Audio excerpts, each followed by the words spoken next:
Across Canada, the statistics show it's 1 in 3 children are abused. And so when you look at Kamloops' population, you're talking about hundreds and hundreds of kids. If you're looking at the region, you're talking about thousands and thousands of kids. You know, presently we have 133,000 children in Interior Health region, and if we sort of look at the statistics, we're looking anywhere between 44 to 47,000 children being impacted. Presently, the regional scan clinic that's in place sees approximately 110 children impacted by maltreatment a year, so there's a gap.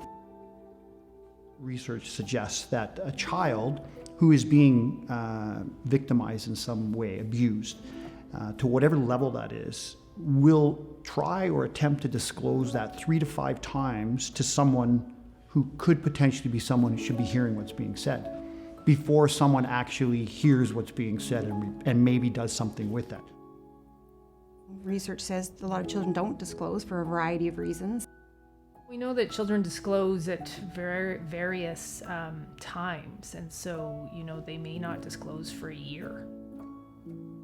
It's interesting because I'm not sure how many, general populace of people know that the Child Protection Act is very clear that when a person recognizes there potentially is a risk to a child, there is a requirement to do something about it. You can't just say, well, it's not my child, or, I may be overreacting.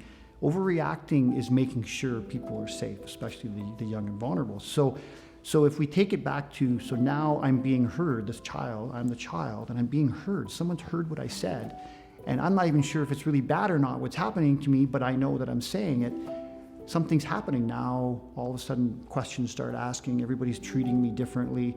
I become a kit glove, right? And now I have to go and see these people, these strangers, these adults, and they're asking a lot of questions and doing a lot of things. It had a massive impact on a young child. And hundreds of kids in our community are not going to do okay when they're disclosing abuse.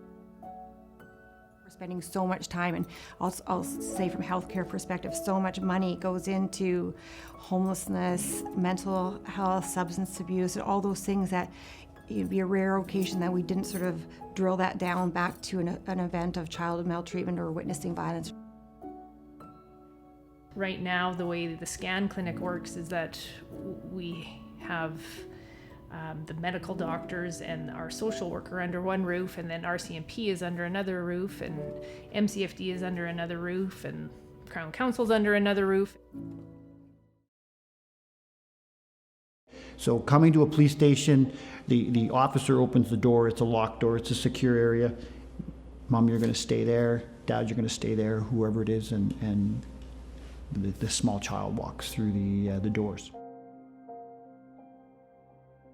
One of the challenges that is often talked about with children's experience in the justice system is repeated visits. So the constant need for checking in, having to go back for a second interview, having to talk to social workers, having to go to a medical visit, and just the extent of involvement within the system itself can be really overwhelming and sometimes traumatizing for children in and of itself.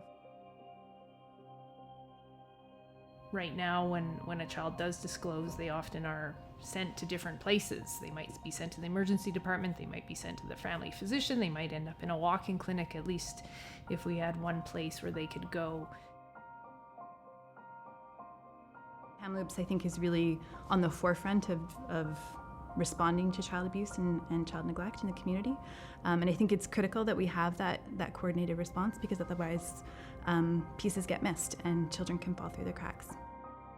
We want to be a community that doesn't tolerate child maltreatment. We want to look at prevention, ideally. And so yes, we will make sure, if that is the way it goes, that we really do what's best for the children. But as a community, to really come together and look at and making a stance together, say we won't tolerate that.